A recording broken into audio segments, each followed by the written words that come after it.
guys, welcome back to my channel. Simone here. So today I'm going to be doing my kind of end of the year start of my series. Basically I'm going to be doing 7 videos about my 2017 year of reading. The first one is the one I'm doing today, and that is going to be my Goodreads a year in review video, where I basically go through the personalised infographic that Goodreads do, where they tell you a few stats about your reading year, and I shall be going through that and talking to you about those.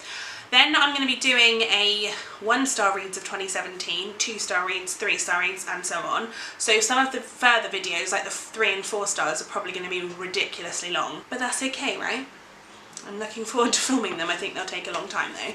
And then I'm also going to do the end of the year reading survey at the end of that, which will kind of tie everything up together. Let me know if there's anything else you want me to do, or any series or anything you want me to start next year. I'm always up for suggestions and new things that you want to watch as well.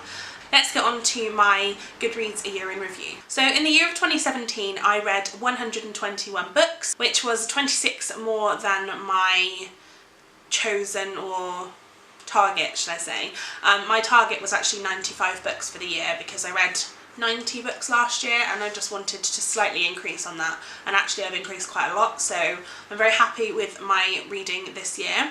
I've read some really great books as well. So I basically split this into 5 sections, and the first one is the shortest book I read this year versus the longest book I read this year. So the shortest book I read this year was Touchstone by Edith Wharton, which was 124 pages long. Edith Wharton is an author I had read something, I'd read House of Mirth by her, I think last year, and I quite enjoyed it. It was alright. This one I believe I gave a 2-star. I wasn't the biggest fan of it. It was kind of one of those stories that was sort of all and nothing. It basically follows a man who scorns a novelist and her love for him basically, and then when she dies she leaves a bunch of letters which is about him kind of going against that again. I found the whole thing a little bit contrived, and there was a lot of stuff that probably didn't need to be written. I felt like it was one of those kind of pointless stories. I just didn't really like it. I've discovered I'm not a big fan of the classic short stories. Like I read The Lottery by Shirley Jackson in December and I really didn't like that. So I think it's kind of that, I don't like short stories that are supposed to like go into this big detail and kind of make like morals and stuff. Like I'm not a big fan of those. So yeah, I didn't like this book actually, but it was the shortest book I read this year. And then the longest book that I read this year was Harry Potter and the Order of the Phoenix by J.K. Rowling. This book is 956 pages long, and I read this at the beginning of the year. I was in my kind of reread of Harry Potter, and I'm pretty sure I finished up to Goblet of Fire the year before, and this was the first Harry Potter book I read this year, and it's also the longest. This is the 5th book in the Harry Potter series, if you didn't already know. This follows the kind of the Order of the Phoenix, which is a secret society that was around when Voldemort was in power, and now he's back. They're kind of coming back as well, and I really loved this one. I think it was really interesting. It's interesting to see Harry in a different mood because he's quite upbeat in the rest of them, but this one he's quite down, and obviously lots of things have happened, so it kind of makes sense. But really liked this book, and I gave it a 5-star, of course. So the next category is the most popular book that I read this year against the least popular book I read this year, and by popular I mean the most people that have also read this book this year. So apparently the most popular book I read this year was Pride and Prejudice by Jane Austen. I only read this in December actually, so I'll link my December wrap up below. This is quite a classic book. Most people have either read it or heard of it at least. This follows Elizabeth, who is the 2nd oldest child of 5 girls, and it's basically about them living in the 1700s and sort of trying to get married to rich men basically, and it's about the love story between Elizabeth and Mr. Darcy, who is known as kind of a proud, kind of insufferable man, and it's about their relationship. So really like this book. I actually listened to this on audiobook for the first time this year, and I really liked that. I found that it did make it a bit more slow going because of that, but I still enjoyed this, and I gave this a 4-star. And apparently 2,400,004, let me get this right, 2,400,449 people also read this year, so I'm among good people. And the least popular book that I read this year was Cheryl by Sean Smith, which is a unauthorised biography by Sean Smith about Cheryl Tweedy, I think is where she's at now, yeah. I love Cheryl, as a lot of you will probably know. She's one of my favourite people. I think she's a great singer, she's very talented, and I think that she's just a lovely person as well. And she does a lot of things for charity and things. This book was really interesting. Only 38 people read this year along with me, because I think it's because it's an unauthorised biography, it's one of those books that's not kind of really well known, and it's not like been endorsed by Cheryl either, so I did find this was a bit much, this book, like, because basically it includes, Sean Smith goes around all these like insignificant people in Cheryl's life, like her milkman, or one of the mums that used to go to her like ballet class or something. Like, it was these people that don't actually know who she is, they just know of certain things that she did when she was younger. So I didn't particularly like this. I think I gave it a 2-star. Wasn't a big fan of it, to be honest with you. The next category is highest rated book I read this year versus lowest rated book I read this year.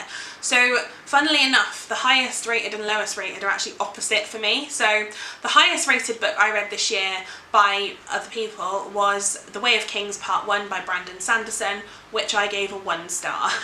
So it's a bit awkward.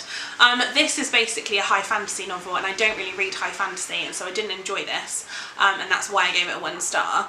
I think if I was a high fantasy reader, or I liked high fantasy, I would have enjoyed this book more. I just think it wasn't for me, it wasn't my genre, so that's probably why I gave it such a low rating.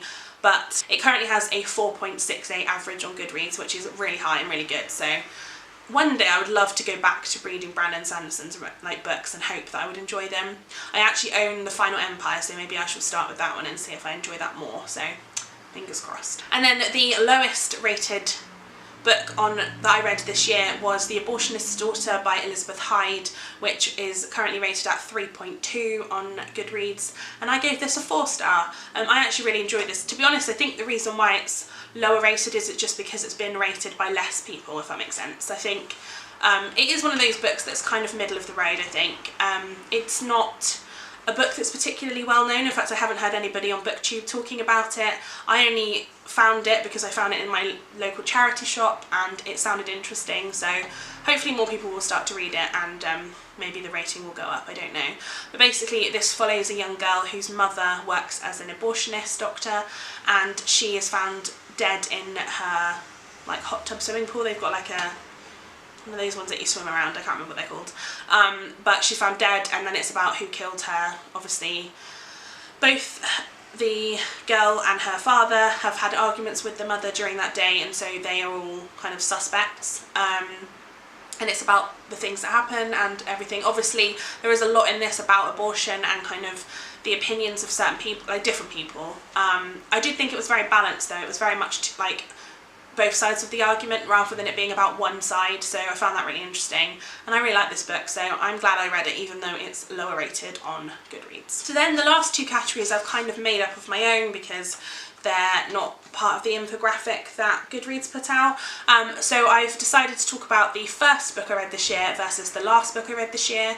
So the first book I read this year was a gift from my boyfriend, and it was for my birthday the year before, and it is The Madman's Daughter by Megan Shepherd, which is the first book in the Madman's Daughter trilogy, I believe. I really liked this book. I gave it a 4 star, I think. It was a bit weird in places, and there was a lot of talk about, like, what's the word, vivisection, you know, about like testing on animals and experimenting on animals and things. So that was a little bit uncomfortable to read, but it follows a young girl who thinks that her father is dead, and then she finds out that actually he's not dead, he's experimenting on animals on this island, and so he kind of pretended to be dead in order to be able to do that, I think. Anyway, she decides that she's going to go off to this island and find out what's going on, and it's about the adventures that ensue. Like I said, this is very uncomfortable reading at times, but I did enjoy it, and I'm glad that I read it. I don't know if I'll continue on with the rest of the series. I think if it sort of pops up in my library or I happen to spot it, I might read it, but I don't think I'm going to go out of my way to read it, let's put it that way. And then the last book I read this year, again, will be in my December wrap-up, which I'll have linked below. and it was The Railway Children by E. Nesbit. This edition is one of the Wordsworth Classics editions, and I really like these.